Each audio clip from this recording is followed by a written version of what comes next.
All righty. So, totally lit, learning information together.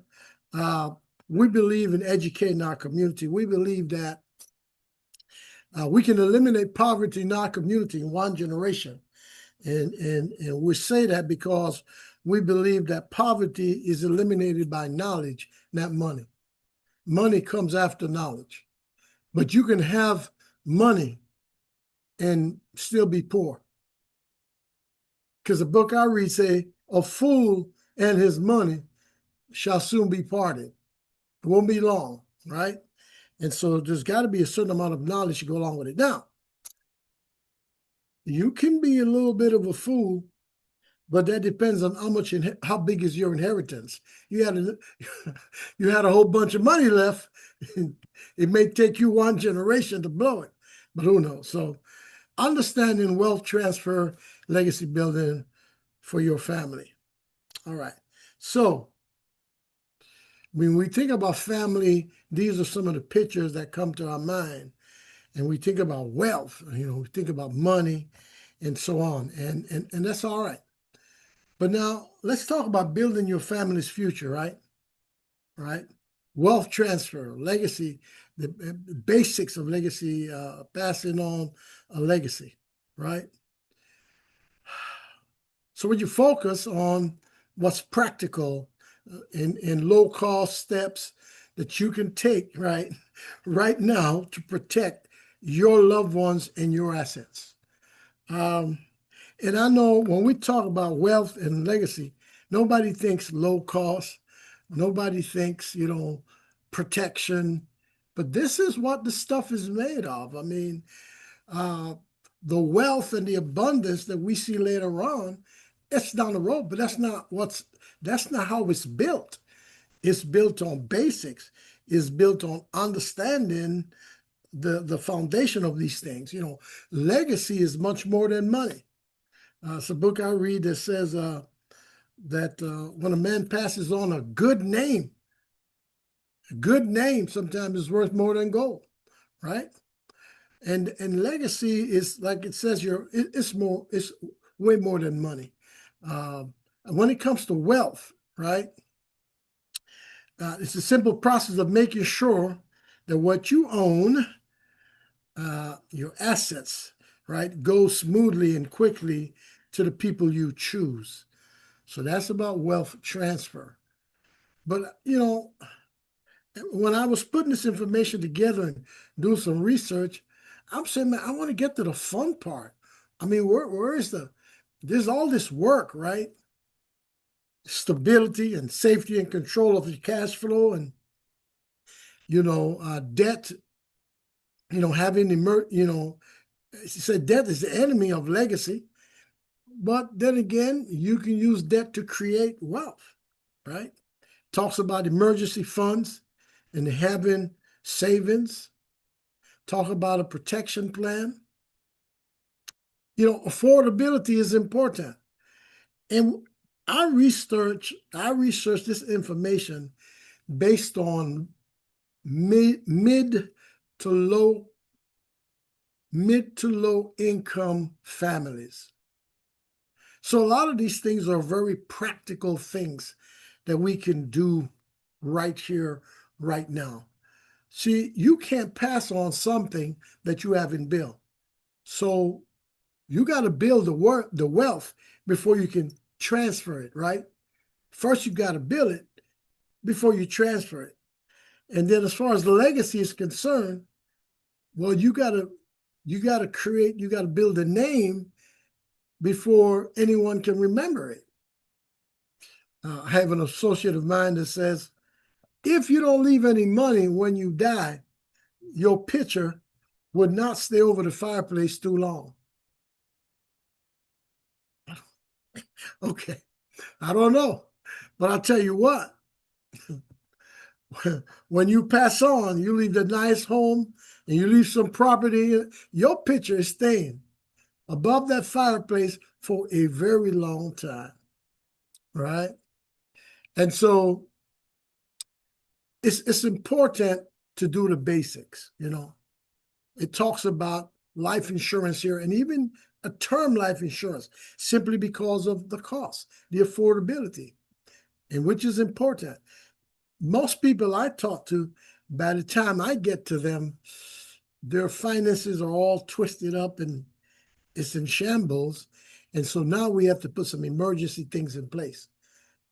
Thank God that there is such a thing as life insurance, which some people would say it allows you to purchase money, right?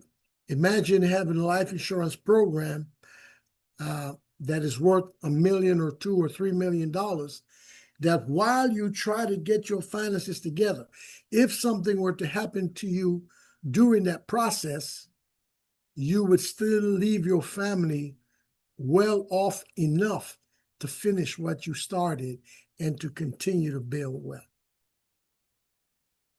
So we want to talk to people that know, because sometimes if you get the wrong information, it's just as bad as having no information. And there are many sources to get this information from. You want to avoid things like probate.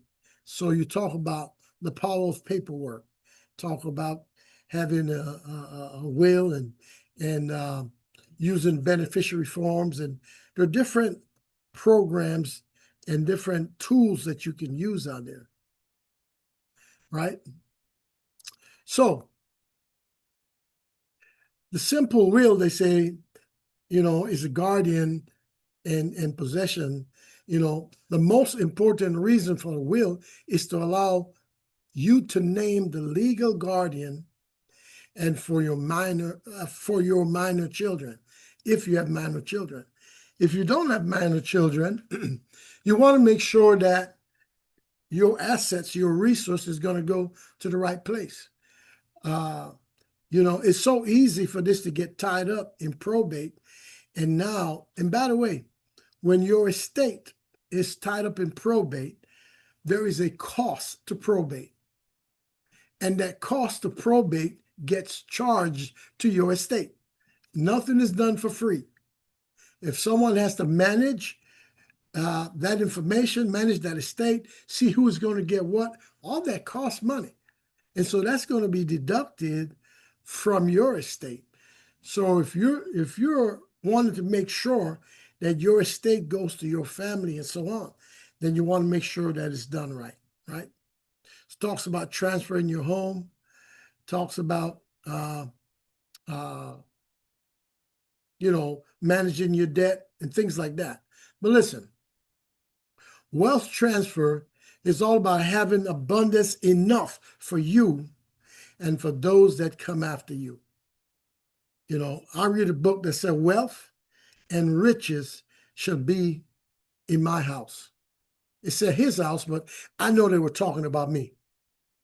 So I could say wealth and riches should be in my house, And I think that people struggle with this because, my question to you is, do you believe that others will come after you?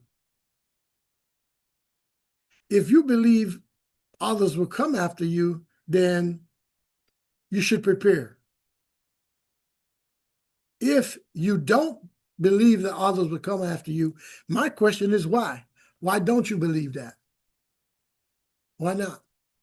And see, I believe that sometimes we get so beaten down by life that we start to think, well, I don't want to bring any children into this world, and I don't want to do this, and I don't want to do that. Well, some people are taking it seriously, and some people are multiplying and possessing the earth and so on and so forth. I think a lot of us shrink our possibilities to our present realities. We shrink our possibilities to our present realities. We determine the size of our families by the size of our pocket rather than following what the word says, multiplying and replenishing, and then increasing our pocket to fit what we need. I think we justify that by, well, I'm responsible. Well, I want to make sure that I have enough, and so on and so forth. And there's a rationale to that, and I get it. I remember a few years ago, I say a few years, but like I'm talking 30, 40 years ago, we had a president that was managing, uh, wanted to manage the country through some difficult times. And I like this guy. He's a great guy. He's an honest man. He's a good man, right? And his idea was, let's have smaller cars, smaller homes. It gets smaller and smaller. And that's one way to do things also. That's okay. But I never care for that philosophy, because if you have an abundance philosophy, abundance don't mean that if you pinch the penny harder, that you will have more pennies left back. I'm not interested in pennies. An abundance philosophy believe that you can have exceeding abundantly above all that you can ask or think or imagine right now. And so we can either create the abundance we need for the vision we have for ourselves and our family, or we can shrink our future, our families, our mandate to replenish and multiply. We can shrink it to what our budget is today. And it's a choice. You have a choice as to how you want to do this, right? It's all about you. But I believe that wealth and riches should be in my house, right? Now, I believe legacy is all about the belief that what you do matters to you, it matters to your family, and to history for generations to come, right? What you do today matters. Who you are today matters, right?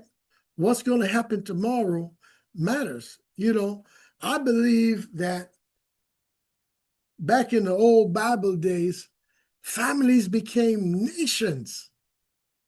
They grew, they multiplied, became nations. Today, we seem to have a tough time keeping about 2 or 3 people together. And the family reunions are shrinking more and more. Man, we got faster dishwashers. We got washing machines that sing to you, dryers. If there's an accident, we can get you fixed up in no time.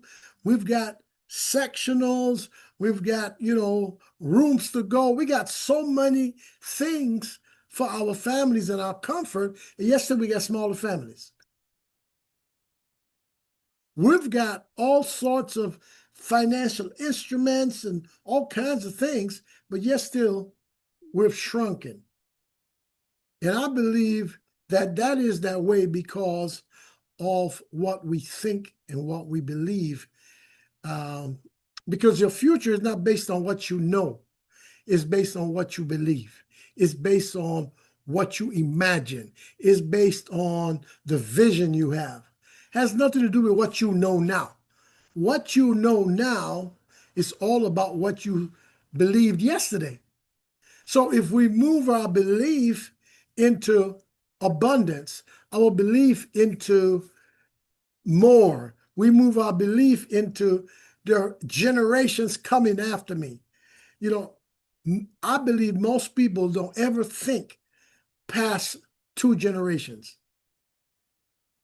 Even though they may spend a lot of time on Sundays at a certain place where they tell them, and every now and then it comes up, for generations to come. Generations are far off. We hear these terms, but we don't think in those terms. We think about our budget and about right now. This earth, we would not get to where we are today if someone didn't think about us way back then. If someone didn't think about the future, if someone didn't think about building something that could stand for centuries, we would not get to where we are today, because we build knowledge on top of knowledge. We build upon what we have today. So if what we're building is not being built to last, then we're not trying to transfer anything. So there's a lot of 1, 2, 3 steps, and that's great. They're all great. They should all be followed. But I don't believe those steps are going to help anybody if you don't believe that what you do can affect the generations to come. It is not going to help anyone if you don't believe that you deserve to have wealth. And so if you don't believe you deserve to have wealth, you wouldn't go after it. And if you don't go after it, there's nothing to transfer. Nothing, right? So first we got to create it, then to transfer it. First we have to believe it, then to create that legacy that can be passed on. I want to challenge everyone to believe beyond where you are today. Just think about people like Colonel Sanders that at the age of 60-something years old, he decided he was not going out like that. He is going to fight. So he went all over this country selling that recipe. He didn't really open many restaurants, but he sold the recipe and helped people that wanted to do it open the restaurants and use this recipe for them to make money, and he made money. He created a legacy for himself and his family, and he started pretty late in the age. I can think of another guy that created a tremendous legacy. He didn't start till he was 80. He was about 80 years old. He had to walk, I don't know how many miles, even cross the Red Sea and all that kind of stuff. He was 80 years old and he started building his legacy. I think of another guy, he was about 100 when he had his son, right? And so age has nothing to do with it. I can think of another youngster, he started creating his legacy when he was about 14 years old, killing giants and all kinds of stuff. We got people around us today that are virtuosos or that whatever, and they go after it at 8 and 9 and 10 and 12 years old. Well, we've got people that finish in college late, but none of this matters if you don't believe that you deserve it. None of this matters if you don't believe that you can attain it. None of it matters if you don't believe. I don't have to see it right now, but if I get on the road, if I get started on this journey, I will get what I need to complete the journey. There's a book I read that says, you have not because you ask not. And then when you ask, you don't know what to ask. You ask for the wrong things. Well, that same book says wealth and riches should be in my house. And I believe that. And that is why I believe that I'm building wealth and I'm also building a legacy. And I'm believing and I'm making myself believe that 10 generations down the road, they'll still be talking about what I started building, what I started creating. We're not made just to come here and breathe air and eat some food and die and turn to dust and be forgotten. That's not what we're for. We can create something that can last generations. So I've enjoyed sharing this information with you. I mean, I thought I wasn't going to be able to have any fun when I started doing all this research. I said, man, this is work. But the fun is in the believing part. The fun is in believing the possibilities and knowing that what anyone has achieved, you can also achieve. It's just a matter of how strong you believe and how big your vision is, right? Well, God bless you guys. Have a great evening. I'm going to turn it back over to my